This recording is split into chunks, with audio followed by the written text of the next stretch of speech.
Olá pessoal, estou aqui com vocês para mais uma aulinha de física e nós vamos hoje analisar a hidrostática ou a estática dos fluidos.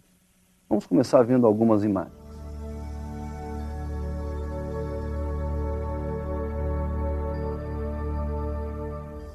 Como vocês viram na imagem, nós temos um mergulhador e uma embarcação.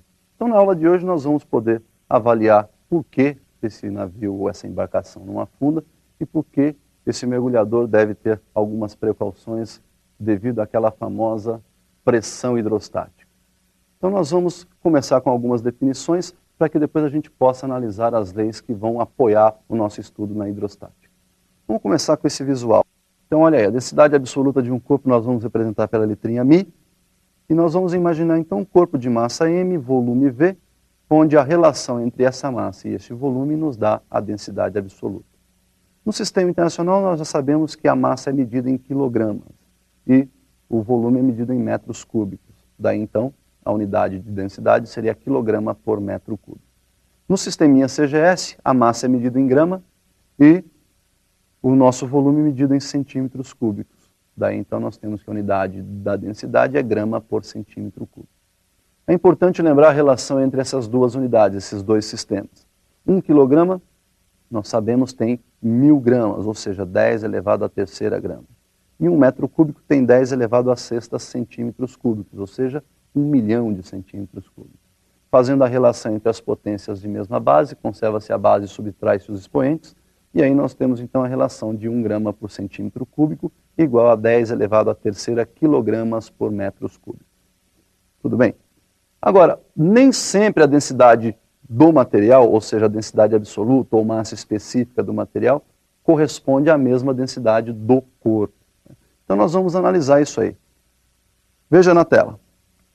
Imagine uma esfera que seja oca e nós vamos então determinar a massa específica do material que constitui essa esfera.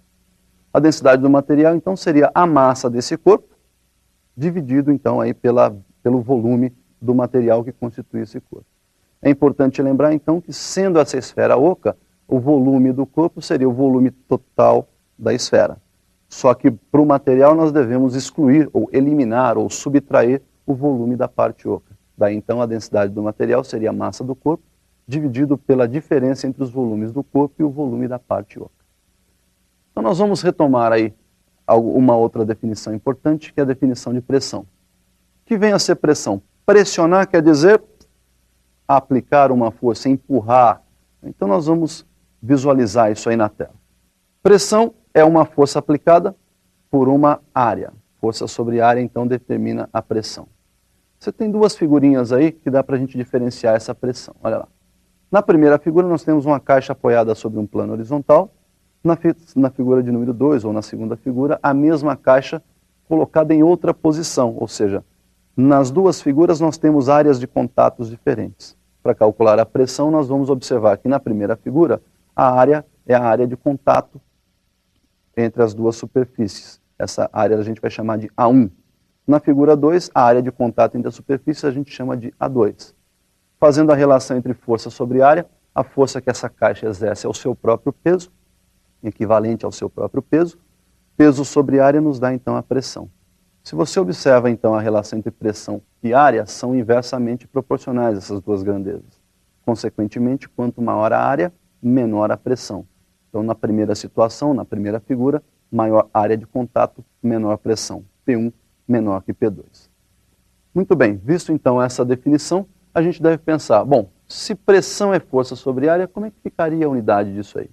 Então nós vamos voltar e vamos visualizar essa unidade.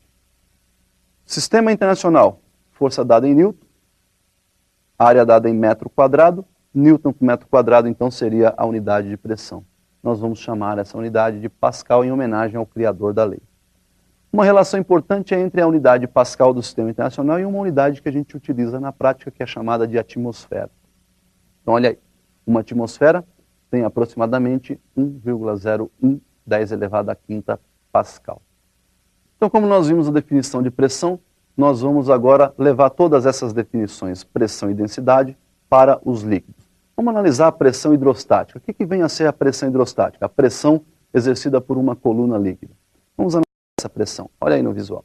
Pressão exercida por uma coluna líquida em equilíbrio. Nós temos um recipiente contendo um certo líquido e a força que esse líquido exerce sobre a área, né, de base desse recipiente é o seu próprio peso. É uma força de intensidade igual ao seu peso. Nós temos aí uma altura de coluna H. A pressão hidrostática, então, seria a relação entre o peso e a área. Peso dividido por área, então, força sobre área, nos dá a pressão exercida por essa coluna líquida. Visto, então, já há algum tempo atrás na aulinha de leis de Newton, peso é igual a massa vezes a gravidade, nós temos, então, que a pressão hidrostática é mg, massa vezes a gravidade, dividido por A, que é a área da base do recipiente. Lembrando da definição de densidade, massa sobre volume, isolando a massa, nós temos que a densidade multiplicada pelo volume pode substituir essa massa aí. Então a equaçãozinha ficaria assim, olha lá.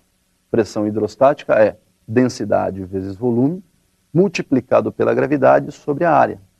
E o volume de um cilindro, que é o que está representado aí na figura, olha lá, essa coluna líquida nos lembra um cilindro, não é isso? Como é que você calcula esse volume? A área da base multiplicado pela altura. Então nós vamos trocar o volume por A vezes H. No lugar do Vzinho, então, A vezes H, A em cima, A embaixo, nós podemos então simplificar esse Azinho. E sobrou então que a pressão hidrostática é μ, densidade, multiplicada pela altura da coluna Hzinho, multiplicada então pela gravidade. Então a pressão hidrostática ela depende exclusivamente da densidade, da altura e da altura da coluna líquida e da gravidade. Muito bem. Definida a pressão hidrostática, a gente pode agora então falar da lei de Stevens, que é a primeira lei da hidrostática. Vamos lá no visual dessa lei. Nós temos aí outro recipiente contendo um líquido e nós separamos aí 3 pontos dentro desse líquido. Na verdade, 2 estão internos e 1 na superfície, como você pode observar na figura. Esse ponto 1 tem sobre ele atuando somente a atmosfera, portanto a pressão no ponto 1 é a própria pressão atmosférica. No ponto 2, além da atmosfera, sobre ele está a coluna de líquido que nós representamos por H1. No ponto 3, além da atmosférica, nós temos toda essa coluna H1 mais H2. Então veja lá, a pressão no ponto 2 seria P atmosférica mais a pressão da coluna H1, que seria a densidade vezes a gravidade vezes H1. E no ponto 3, pressão atmosférica mais densidade vezes a gravidade e a coluna somadas, aí H1 mais H2. Né? Se quisermos calcular a diferença de pressão entre 2 pontos, é só fazer, então, por exemplo, P3 menos P2, que é o que nós vamos ter de benefício nessa lei. Olha lá, P3 menos P2 seria, então, P atmosférica do P3 menos P atmosférica do P2, vai cancelar. μgH1, ou seja, a densidade vezes a gravidade vezes a altura da coluna 1, aparece nos 2 termos, nas 2 equações. Portanto, uma menos a outra também desaparece. O que vai sobrar, então, é só μgH2. Então, a diferença de pressão entre os pontos 3 e 2 seria μ vezes g vezes H2. Tá certo? Então, vamos observar que a diferença de pressão entre 2 pontos depende exclusivamente da densidade do líquido, da gravidade e da altura da coluna líquida entre os 2 pontos. Então, pela lei de Stevens, nós podemos, então, calcular aí a diferença de pressão entre 2 pontos. A segunda lei na qual está apoiada a hidrostática foi elaborada por Pascal. Então, nós vamos analisar essa segunda lei e ver como é que ela fica. A lei de Pascal, então, trata da transmissão total de qualquer variação de pressão que um líquido venha a sofrer. Vamos observar, então, essa primeira figura, onde nós temos aí um certo recipiente, dentro do recipiente um líquido, e nós escolhemos 2 pontos, os pontos 1 e 2, o ponto 1 logo abaixo do êmbolo e o ponto 2 a uma profundidade H, logo abaixo do ponto 1. A diferença de pressão entre esses 2 pontos pode ser calculada pela lei de Stevens, P2 menos P1 igual a densidade do líquido vezes a gravidade vezes a altura. Eu vou passar o P1 para o outro lado e nós temos então que P2 igual a P1 mais a densidade vezes a gravidade vezes a altura. Já no segundo caso, ou seja, na segunda figura, nós colocamos sobre o êmbolo uma massa M. Essa massa, obviamente, então aumenta a força sobre o ponto 1, consequentemente aumentando a pressão. Então a nova pressão no ponto 1 passou a ser P'1 igual a P1 mais ΔP.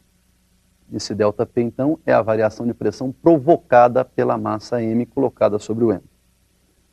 A diferença de pressão agora entre os 2 pontos, vou chamar de P'2 menos P'1, é dado novamente pela densidade vezes a gravidade vezes a altura h.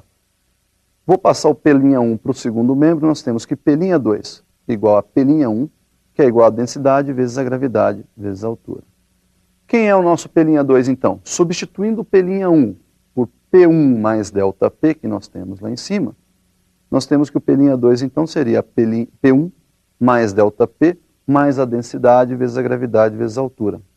Se trocarmos essa densidade vezes gravidade vezes altura mais P1 por P2 que nós vimos na equação da figura 1, nós temos então que P'2 é igual a P2 mais ΔP, observando então que sobre o ponto P2 o acréscimo de pressão foi o mesmo que ocorreu sobre o ponto P1. Tudo bem, pessoal? Então, vista a lei de Pascal, nós vamos para a terceira e última lei, que é a lei de Arquimedes. Vamos dar uma olhadinha então na tela. Olha lá, a lei de Arquimedes consiste então num corpo que foi mergulhado dentro de um líquido. Quando esse corpo então está em equilíbrio dentro deste líquido, nós temos em todos os pontos desse corpo a ação de forças devido à pressão exercida pelo próprio líquido. Perceba que quanto mais profundo, maior a pressão, consequentemente maior a força, se você considerar que a área é a mesma. Então, vai descendo ali, a força vai aumentando. Essas setinhas laterais são as forças laterais. Mas uma observação importante é que na superfície de cima desse corpo, que tem um formato cúbico, né, nós temos a força F1. Já na superfície de baixo, nós temos a força F2. Como lá embaixo, profundidade maior, pressão maior, mesma área, maior força lá embaixo. Certo? Bom, para fazer a diferença entre as forças, né, aplicadas na superfície, nós podemos, por exemplo, pensar que na lateral essas forças se anulam, uma vez que numa mesma profundidade, mesma área, mesma pressão. Então só nos resta diferenciar as forças F2 e F1. F2 menos F1 nós vamos chamar de E, que é o chamado de empuxo, é a força que esse líquido exerce sobre esse corpo. Ou seja, força resultante do líquido sobre o corpo é o empuxo. Como é que nós definimos esse empuxo? Olha lá, F2 menos F1 seria a relação entre a pressão P2 vezes A, que substitui o F2, menos a pressão P1 vezes A, que substitui o F1. Vou colocar então essa área em evidência, nós temos F2 menos F1 igual P2 menos P1 vezes A. Muito bem, esse P2 menos P1 você já sabe calcular pela lei de Stevin. P2 menos P1 é densidade do líquido vezes a gravidade vezes a altura. Onde então nós temos F2 menos F1 igual a densidade vezes a gravidade vezes a altura vezes a área. E quem é A vezes H? A área da base vezes a altura é o volume. Daí então nós temos que o empuxo é a densidade do líquido vezes a gravidade vezes o volume. Eu coloquei aí esse VI para dizer que é o volume imerso, porque nem sempre o corpo deve estar totalmente imerso nesse líquido. Muito bem, pessoal. Essa lei de Arquimedes, então, nos permite concluir e entender por que aquela embarcação que nós vimos no início da aula não afunda. Né? É porque tem lá um empuxo empurrando ela para cima. E aquela pressão que está sendo exercida pela água sobre o mergulhador, você também já pode calcular aí pela pressão hidrostática que nós vimos. Tá legal? Então, por hoje, era isso aí que a gente tinha para ver. Até uma próxima.